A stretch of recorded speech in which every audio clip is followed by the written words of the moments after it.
जय हिंद। कैसे हैं आप? आपके अपने चैनल गुरु गंगा में आपका हार्दिक स्वागत है। आज के वीडियो में हम लोग जैव मंडलीय आरक्षित क्षेत्र के बारे में सीखेंगे। ठीक है, इसे बायोस्फीयर रिजर्व भी कहा जाता है। और यदि हम बात करें तो राष्ट्रीय उद्यान, वन्यजीव अभयारण्य और जैव मंडल आरक्षित क्षेत्र, है ना, ये तीनों एक दूसरे से मिलते जुलते दिखाई देते हैं। तो इनके बारे में ही आपको संपूर्ण जानकारी यदि प्राप्त करना है तो हमने पिछली वीडियोज में राष्ट्रीय उद्यान और वन्यजीव अभयारण्य के बारे में बताया हुआ है, उसे आप जरूर देख लें। और आज के वीडियो में हम लोग जैव मंडलीय आरक्षित क्षेत्र के बारे में पढ़ते हैं। बायोस्फीयर रिजर्व के बारे में बहुत सारे प्रतियोगी परीक्षाओं में प्रश्न पूछे जाते हैं, तो आप इसको ध्यान से देखेंगे। इससे पहले कि वीडियो हम लोग शुरू करें, जिन लोगों ने चैनल को सब्सक्राइब नहीं किया वो चैनल को सब्सक्राइब करके बेल आइकन को प्रेस कर दे ताकि प्रत्येक वीडियो की नोटिफिकेशन को समय पर मिलती रहे। और जिन्होंने पिछली वीडियोज नहीं देखी है, राष्ट्रीय उद्यान और वन्यजीव अभयारण्य से संबंधित वीडियोज देखना चाहते हैं, वो इस वीडियो के डिस्क्रिप्शन बॉक्स में दिए जा रहे लिंक पर क्लिक करके पिछली वीडियोज भी देख सकते हैं। तो आइए चलें आज की इम्पोर्टेंट कक्षा की ओर। तो आइए सबसे पहले जान लेते हैं कि बायोस्फीयर रिजर्व या जैव मंडलीय आरक्षित क्षेत्र किसे कहते हैं, है ना। तो यूनेस्को की एक परिभाषा है, उसे ध्यान से देखते हैं। बायोस्फीयर रिजर्व स्थलीय और तटीय पारिस्थितिकी तंत्र के क्षेत्र हैं जो अपने सतत उपयोग के साथ जैव विविधता के संरक्षण के समाधान को बढ़ावा देते हैं। राज्यों के सर्वश्रेष्ठ अधिकार वाले क्षेत्र में स्थित बायोस्फीयर रिजर्व अंतर्राष्ट्रीय स्तर पर मान्यता प्राप्त और राष्ट्रीय या केंद्र सरकार द्वारा मनोनीत होते हैं, है ना। अगर सरल शब्दों में हम बात करें तो जो बायोस्फीयर रिजर्व होते हैं वो एक विशेष पारिस्थितिकी तंत्र, या आप कह सकते हैं कि वनस्पति और जीवों के एक विशेष वातावरण होते हैं जिसे सुरक्षा और पोषण की आवश्यकता होती है ना। ये रिजर्व पूरी तरह से व्यवस्थित होते हैं और दुनिया भर में पाए जाने वाले विभिन्न जीवों के संरक्षण के लिए इनकी स्थापना की जाती है। ठीक है, तो ये है जैव मंडल रिजर्व या बायोस्फीयर रिजर्व। अब ये देख लेते हैं कि जैव मंडल रिजर्व के या आरक्षित क्षेत्र के कितने भाग होते हैं। तो जैव मंडल जो आरक्षित क्षेत्र होता है उसके 3 भाग होते हैं। पहला है कोर क्षेत्र, है ना, सेंट्रल जोन जिसको आप कह सकते हैं, कोर जोन कह सकते हैं। यहाँ पर मानव गतिविधियों पर पूर्ण प्रतिबंध होता है इस जोन के अंदर। दूसरा है बफर जोन। बफर जोन के अंदर नियंत्रित उपयोग, अनुसंधान और पुनर्वास की अनुमति होती है। मतलब ये कि मानव गतिविधियाँ थोड़ी नियंत्रित परिस्थितियों में ही संचालित हो सकती हैं। यहाँ पे अनुसंधान कार्य होता है, यहाँ पुनर्वास भी किया जा सकता है, पुनर्वास कार्य भी हो सकता है बफर जोन के अंतर्गत। अगला है तीसरा संक्रमणशील क्षेत्र। यह जो क्षेत्र होता है ये मानव उपयोग के लिए होता है। यहाँ पर पुनर्वास का काम भी हो सकता है, यहाँ रिहायशी मकान भी बनाए जा सकते हैं, रहने की व्यवस्था की जा सकती है। अब अगर हम बात करें कि जैव मंडल आरक्षित क्षेत्र किस रूप में वहाँ पर निर्मित किए जाते हैं, तो यदि अगर हम एक छोटे से डायग्राम के माध्यम से समझने का प्रयास करें तो आप देखिए कि जैसे ये 3 क्षेत्र बना हुआ है। क्या बना हुआ है? 3 क्षेत्र बना हुआ है ना। जैव आरक्षित क्षेत्र को अगर हम 3 जोन में बांटते हैं तो क्या होता है, सबसे अंदर का जो भाग होता है, सेंट्रल जोन होता है, ये कोर क्षेत्र है। ये जो दूसरा एरिया है उसके ठीक बाहरी क्षेत्र है चारों ओर, वह बफर जोन है। और सबसे बाहर का जो रेंज होता है चारों ओर, वह है संक्रमणशील क्षेत्र। ठीक है, तो जो एक लिखा हुआ है ये जो एरिया होता है, सेंट्रल जोन जो होता है, ये कोर क्षेत्र कहलाता है। इसके अंदर मानव गतिविधियों पर पूर्णतः प्रतिबंध होता है ना। मानव के आने जाने पर पूरी तरह इसमें प्रतिबंध होता है। इसके बाहर का जो बाकी एरिया होता है वो बफर जोन कहलाता है ना। यह जो एरिया है वह क्या कहला रहा है, ये बफर जोन कहलाता है। ये नियंत्रित उपयोग मानव कर सकता है इस जोन का। यहाँ पे अनुसंधान कार्य हो सकते हैं, यहाँ पुनर्वास भी हो सकता है ना। और इसके ठीक बाहर का जो चारों तरफ का रेंज होता है उसे हम संक्रमणशील क्षेत्र कहते हैं। ये मानव उपयोग के लिए होता है ना। यहाँ मानव गतिविधियाँ संचालित हो सकती हैं बाहरी क्षेत्र में, जिसको आप संक्रमणशील क्षेत्र कहते हैं। तो मुझे लगता है कि आप इस बात को समझ गए होंगे जैव मंडल आरक्षित क्षेत्र के भाग कैसे बटे होते हैं। जो सेंट्रल जोन होता है वो कोर क्षेत्र कहलाता है, कोर जोन कहलाता है। उसके ठीक बाहर का जो चारों ओर का एरिया होता है, एक निश्चित एरिया जिसको हम बफर जोन कहते हैं। उसके बाहर का जो सबसे बाहरी आवरण होता है उसे हम संक्रमणशील क्षेत्र भी कहते हैं। ठीक है, क्लियर है? आगे चलें। अब देख लीजिए कुछ जरूरी चीजें जो परीक्षाओं में पूछी जाती हैं। पूछा जाता है कि भारत में कुल कितने जैव मंडल आरक्षित क्षेत्र हैं, तो उत्तर ये है कि भारत में अभी तक कुल 18 जैव मंडल आरक्षित क्षेत्र हैं, ठीक ना, जैव मंडल रिजर्व हैं। इनमें से 18 में से 10 जैव मंडल आरक्षित क्षेत्र को यूनेस्को की सूची में शामिल किया गया है ना। तो पूछा जाता है कि यूनेस्को की सूची में भारत के कितने जैव मंडल रिजर्व शामिल किए गए हैं, तो उत्तर है 10 जैव मंडल रिजर्व हैं, है ना। अगला है यूनेस्को ने MAB यानी मैन एंड बायोस्फीयर, MAB का फुल फॉर्म क्या है, मैन एंड बायोस्फीयर, यह एक कार्यक्रम है। इस कार्यक्रम के तहत जैव मंडल रिजर्व के विश्व तंत्र की सूची में भारत के इन जैव मंडल आरक्षित क्षेत्रों को शामिल किया है। MAB कार्यक्रम जो है वह 1971 में इसकी शुरुआत की गई थी। कब की गई थी, यूनेस्को के माध्यम से 1971 ईस्वी में की गई थी। तो यह भी आप याद रखेंगे कि मैब कार्यक्रम, मैन एंड बायोस्फीयर कार्यक्रम 1971 में शुरू किया गया था। किसने शुरू किया था, यूनेस्को ने किया था। क्यों किया गया था, जैव मंडल आरक्षित क्षेत्रों के लिए किया गया था, है ना। तो इसके माध्यम से जो वन्य जीव होते हैं उनके संरक्षण के लिए, उनके पुनर्वास के लिए और पारिस्थितिकी तंत्र में संतुलन बनाकर रखने के लिए प्रयास किया जा रहा है विभिन्न कार्यक्रमों के माध्यम से, और इसी के लिए ये सारे कार्यक्रम संचालित किए जा रहे हैं। वन्य जीवों के संरक्षण के लिए, पुनर्वास के लिए जैव मंडल रिजर्व की स्थापना की गई है ना। अब आगे देखते हैं जैव मंडल आरक्षित क्षेत्र भारत के अंदर कहाँ कहाँ हैं, कैसे हैं, उनके बारे में थोड़ी जानकारी ले लेते हैं। तो सबसे पहला जो जैव आरक्षित क्षेत्र है वह है नीलगिरी, है ना। तमिलनाडु के अंदर नीलगिरी की जो पहाड़ियां हैं उसमें नीलगिरी की पहाड़ियों पे जैव मंडल आरक्षित क्षेत्र की स्थापना की गई है। कब की गई है, 1 अगस्त 1986 ईस्वी को इसकी स्थापना की गई, है ना।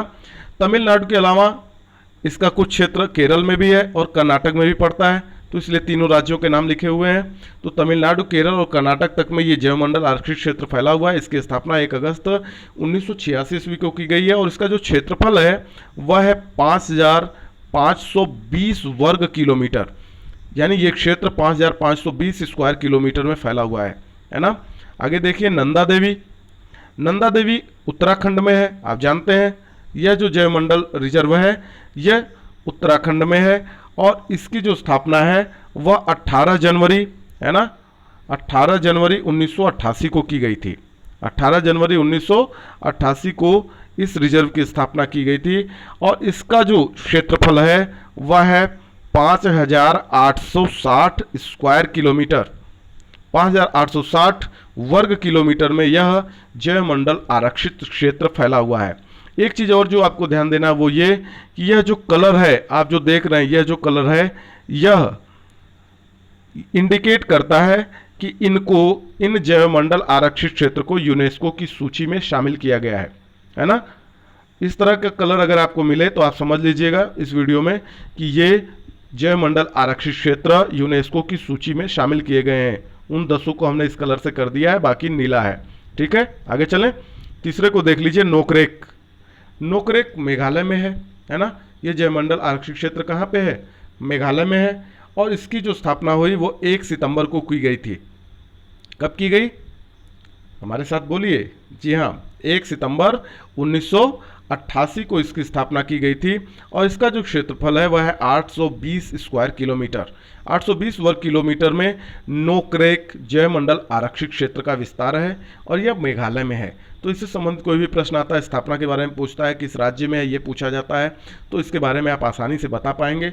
इसलिए इस वीडियो को आप ध्यान से देखें, पहले 1-2 बार वीडियो को पूरा देख लें, उसके बाद ही आप इसको नोट डाउन करने का प्रयास करें तो ज़्यादा समझ में आएगा। आगे चलते हैं, अगला है ग्रेट निकोबार, है ना। ग्रेट निकोबार जैव मंडल रिजर्व, ये अंडमान एवं निकोबार द्वीप समूह के अंतर्गत है ना, उसके अंदर है। इसकी जो स्थापना की गई थी वह 6 जनवरी 1989 को की गई थी। कब की गई थी, 6 जनवरी 1989 को की गई थी और इसका जो क्षेत्रफल है वह है 885 स्क्वायर किलोमीटर। कितना है, 885 स्क्वायर किलोमीटर में यह आरक्षित क्षेत्र फैला हुआ है। आगे देख लेते हैं मन्नार की खाड़ी। ये तमिलनाडु में है ना। मन्नार की खाड़ी जो रिजर्व है, जयमंडल रिजर्व है, वो तमिलनाडु में है। और इसकी जो स्थापना की गई वह 18 फरवरी को की गई। कब की गई? 18 फरवरी 1989 ईस्वी को इसकी स्थापना की गई थी। ठीक है। और इसका जो क्षेत्रफल है वो बहुत ज़्यादा है, 10,500 स्क्वायर किलोमीटर में यह जयमंडल क्षेत्र रिजर्व फैला हुआ है। ठीक है। आगे देखिए, सुंदरवन। सुंदरवन रिजर्व जो है वो पश्चिम बंगाल के अंदर है। इसकी जो स्थापना है वो 29 मार्च को की गई थी। 29 मार्च 1989 ईस्वी को इसकी स्थापना की गई थी। ठीक है। तो कभी कभी पूछता है तो इसको यहाँ पे याद रखेंगे। 29 मार्च 1989 ईस्वी को इसकी स्थापना की गई। इसका जो क्षेत्रफल है वह है 9,630 स्क्वायर किलोमीटर। कितना है? 9,630 स्क्वायर किलोमीटर। आगे देखिए, मानस। आप देख रहे होंगे इसका कलर बदल गया है। इसका मतलब यह है कि ये यूनेस्को की सूची में शामिल नहीं है। मानस कहाँ पे है? यह असम में जयमंडल रिजर्व है। मानस जयमंडल रिजर्व है ना। इसकी स्थापना कब की गई? 14 मार्च को की गई। 14 मार्च 1989 ईस्वी को इसकी स्थापना की गई थी। और इसका जो क्षेत्रफल है मानस का वह है 2,837 स्क्वायर किलोमीटर। 2,837 स्क्वायर किलोमीटर में यह जयमंडल रिजर्व फैला हुआ है। ठीक है। आगे चलें, सिमलीपाल देख लेते हैं। सिमलीपाल जयमंडल रिजर्व जो है वह उड़ीसा के अंतर्गत है। कहाँ पे है? उड़ीसा में है। और इसकी जो स्थापना की गई वो 21 जून को की गई। कब की गई? 21 जून 1994 को इसकी स्थापना की गई, है ना। और इसकी जो रेंज है वह कितनी है सिमलीपाल की? 4,374 स्क्वायर किलोमीटर। 4,374 स्क्वायर किलोमीटर में यह सिमलीपाल जयमंडल रिजर्व फैला हुआ है। ठीक है। तो आप इसे जानते रहिए, बहुत इंपॉर्टेंट वीडियो है। यदि अब आपको पसंद आता है तो आप इसे लाइक जरूर करें, अपने मित्रों में शेयर जरूर करें, है ना। और अगर अभी तक आपने चैनल को सब्सक्राइब नहीं किया तो आप चैनल को सब्सक्राइब भी जरूर कर लें, है ना। और अगर आपने राष्ट्रीय उद्यान और वन्य जीव अभ्यारण्य के संबंधित जो हमारा वीडियो उसको नहीं देखा है तो उसे भी आप जरूर देख लें। तो बहुत सारी समस्याएं आपकी क्लियर हो जाएंगी, बहुत सारी जानकारियाँ आपको प्राप्त हो जाएंगी, है ना। उसका लिंक इस वीडियो के डिस्क्रिप्शन बॉक्स में दिया गया है। आगे देख लेते हैं, डिब्रू सैखोवा। डिब्रू सैखोवा जयमंडल रिजर्व असम के अंदर है। कहाँ पे है? असम के अंदर है। और इसकी जो स्थापना की गई थी वो 28 जुलाई को की गई थी। कब की गई? 28 जुलाई 1997 को की गई थी। अगर इसके क्षेत्रफल की हम बात करते हैं तो इसका क्षेत्रफल 765 स्क्वायर किलोमीटर में फैला हुआ है। कितने में? 765 स्क्वायर किलोमीटर में फैला हुआ है। और अगर आज तक की हम बात करें तो अभी तक का ये भारत का सबसे छोटा यानी सबसे कम क्षेत्रफल वाला जयमंडल रिजर्व है। अगर ये पूछा जाए कि भारत का सबसे कम क्षेत्रफल वाला जयमंडल रिजर्व कौन सा है तो उत्तर क्या होगा? डिब्रू सैखोवा जो असम में है। डिब्रू सैखोवा जो असम में है वह भारत का सबसे कम क्षेत्रफल वाला 765 स्क्वायर किलोमीटर क्षेत्रफल वाला जयमंडल रिजर्व है। क्लियर हो गया? सबसे छोटा आप पता लग गया आपको। ऐसे संबंधित भी प्रश्न पूछे जाते हैं तो आप जानते रहें। नेक्स्ट देख लेते हैं, दिहांग दिबांग, है ना। ये कहाँ पर है? अरुणाचल प्रदेश में ये जयमंडल रिजर्व है। इसकी स्थापना 2 सितंबर 1998 में हुई थी। कब हुई थी? 2 सितंबर 1998 में इसकी स्थापना की गई थी। और इसका जो रेंज क्षेत्रफल है वह है 5,112 स्क्वायर किलोमीटर। 5,112 स्क्वायर किलोमीटर में यह जो रिजर्व है ये फैला हुआ है ना। आगे चलें, पंचमढ़ी चलते हैं। पंचमढ़ी कहाँ पे है? आप जानते हैं मध्य प्रदेश के अंदर है। इस रिजर्व की स्थापना कब की गई? 3 मार्च 1999 को की गई। कब की गई? 3 मार्च 1999 को इसकी स्थापना की गई थी। और इसका जो क्षेत्रफल है वह है 4,981.72 स्क्वायर किलोमीटर, है ना। या आप कह सकते हैं कि लगभग 4,982 स्क्वायर किलोमीटर। किसका? पंचमढ़ी का जो रिजर्व है उसका क्षेत्रफल 4,981.72 स्क्वायर किलोमीटर है। आगे चलें, कंचनजंगा। कंचनजंगा जो रिजर्व है वो सिक्किम के अंदर है। और इसकी स्थापना 7 फरवरी 2000 को की गई थी। कब की गई? 7 फरवरी 2000 को इसकी स्थापना की गई थी। और इसका जो क्षेत्रफल है वह है 2,620 स्क्वायर किलोमीटर। तो आप बहुत ध्यान से देखेंगे, बहुत इंपॉर्टेंट है। नेक्स्ट देख लीजिए, अगस्त्य मलाई, यह जो रिजर्व है इसका जो क्षेत्र है वह केरल और तमिलनाडु दोनों है ना। यह रिजर्व केरल और तमिलनाडु दोनों की सीमाओं में फैला हुआ है। तो अगस्त्य मलाई को जान लेते हैं। अगस्त्य मलाई की जो स्थापना हुई थी वह 12 नवंबर 2001 को हुई थी। कब हुई थी? 12 नवंबर 2001 को हुई थी। और इसका जो क्षेत्रफल है वह 3500.08 स्क्वायर किलोमीटर है। या आप कह सकते हैं कि यह लगभग 3500 स्क्वायर किलोमीटर में फैला हुआ रिजर्व है, जैव मंडल रिजर्व है ना। क्या? अगस्त्य मलाई, जिसकी स्थापना 12 नवंबर 2001 को की गई थी। आगे चलें, अचानक मार। अचानक मार अमरकंटक की बात कर लेते हैं। यह मध्य प्रदेश से लेकर छत्तीसगढ़ तक फैला हुआ है ये रिजर्व, है ना, दोनों की सीमाओं में आता है। तो इसकी जो स्थापना की गई थी यह 30 मार्च 2005 को की गई थी। कब की गई भाई? 30 मार्च 2005 को की गई थी। और इसका जो क्षेत्रफल है वह है 3835 स्क्वायर किलोमीटर। 3835 वर्ग किलोमीटर में अचानकमार अमरकंटक जैव मंडल रिजर्व फैला हुआ है ना। तो इसको आप ध्यान से देख लीजिए, याद रखिए, है ना। और एक दो बार वीडियो देखने के बाद ही आप इसको नोट करेंगे तो जल्दी समझ में आएगा, ज़्यादा आसानी से समझ में आएगा। आप देख लेते हैं, बहुत इंपॉर्टेंट है। गुजरात में कच्छ का रण, है ना, कच्छ का रण जैव मंडल रिजर्व जो है वो कहाँ पर है? गुजरात के अंदर है, आप जानते हैं, है ना। इसकी जो स्थापना हुई थी कच्छ के रण की, वह हुई थी 29 जनवरी 2008। कब हुई थी? 29 जनवरी 2008 को इसकी स्थापना की गई थी। 12,454 स्क्वायर किलोमीटर में यह फैला हुआ है। इसका क्षेत्रफल कितना है? 12,454 स्क्वायर किलोमीटर।